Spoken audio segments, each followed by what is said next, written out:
Hi, I'm the Paleo Puppet. You can find more information at paleomagazine.net. That is paleomagazine.net. So let's get started. In the next 2 or 3 minutes, I'm going to show you which foods are allowed on a paleo diet and which foods are not allowed. I get asked so often which foods are allowed on a paleo diet and which foods are not. It's a great question, but today I want to approach it from a slightly different perspective. I'm going to tell you 3 things. First of all, the group of foods I don't eat at all, the group of foods that I'm careful with, and the group of foods that I do eat. So the first category of foods is foods that I don't eat, which means that I avoid them if at all possible.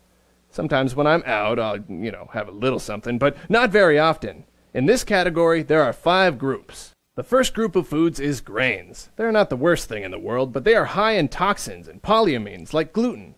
They are very low in nutrients, despite what you have been told for 30 years. The second group of foods is legumes. They are just like grains. They tend to have a lot of proteins that are associated with gut and digestion issues. They are not very high in nutrients, although they are slightly better than grains, but I'd stay away from them. And I never liked beans anyway.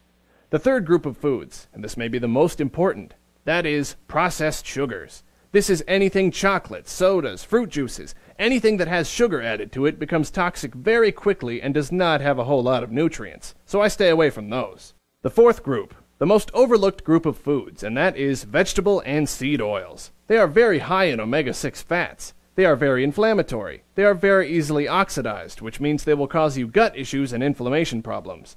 Stay away from them. Don't eat foods that are cooked in safflower, sunflower, or corn oil, or any other oil that's derived from a seed. The fifth and final group, and this is a catch-all, this is don't eat anything that is processed. So if it's in the bag, if it's in a box, if it doesn't look like it grew on a plant or ate a plant, I don't eat it. So there are my 5 groups of food that I stay away from, and they are grains, legumes, processed sugar, vegetable oil, and anything that's processed. Second category of foods. These are the foods that I'm careful about. It's a little complicated, so you'll have to watch my other videos where I explain the details, but this category of foods are groups that I'm careful with. I'll either eat only certain types, or I only eat them at certain times, not very often, basically, and I don't eat too much of them.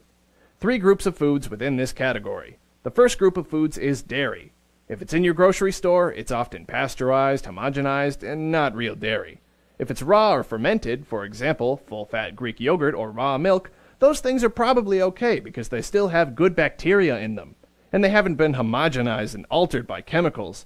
So dairy is one that I'm careful with. Second group of foods, and that is nuts and seeds. Yeah, I know, a lot of paleo folks think you can eat as many nuts and seeds as you want. But the fact of the matter is most of them are pretty high in omega-6 fats, which are inflammatory and not that great for you. Most of them are very easy to overeat, which means you can eat a ton. And they're not all that nutrient-dense and often hard to digest. So I'm very careful with how many I eat. The third and final group in this category that I'm careful with are the starchy tubers. That includes sweet potatoes, yams, cassava, taro, and anything that often grows in the ground, like a root vegetable. Be careful with these, particularly if you are not active, or if you know someone that is not active or has insulin sensitivity issues. They can spike your blood sugar and spike your insulin levels. It's not that bad if you're active crossfitting or running, but it's a problem if you have hormonal issues like insulin sensitivity. So those are the 3 groups of foods that I am very careful with, and that is, starting at the end, root vegetables and starchy tubers, dairy, and also nuts and seeds.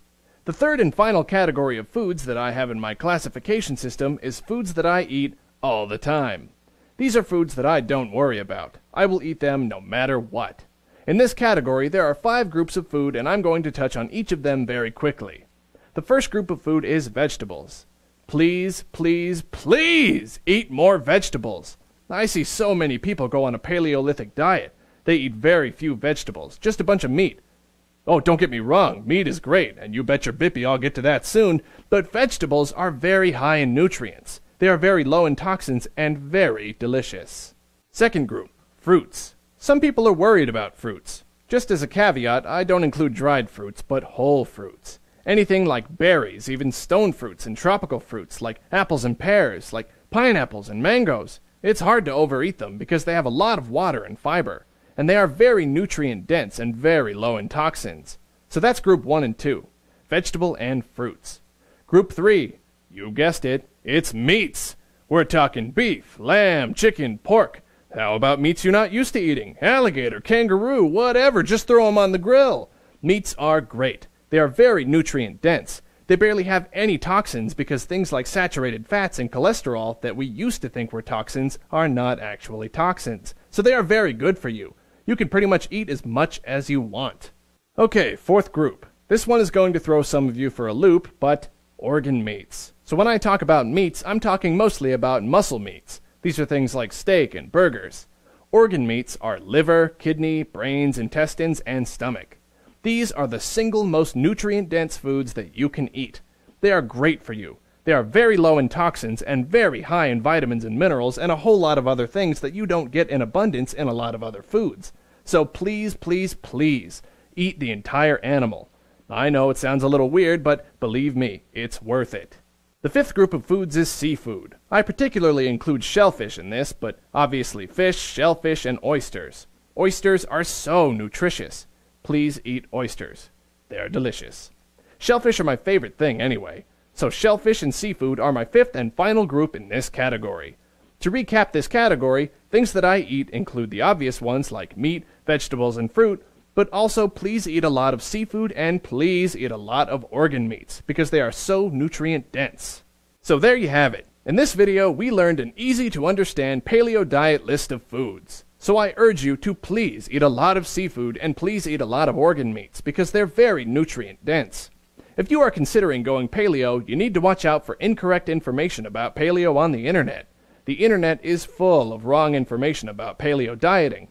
I hope you enjoyed this video on my 3 categories of foods. Foods I don't eat, foods that I'm careful with, and foods that I do eat. To learn more in depth about the paleo lifestyle, go to paleomagazine.net. There's a magazine on this, and you can get it at paleomagazine.net. Click the link in the description and go download that magazine, and I'll see you in the next video.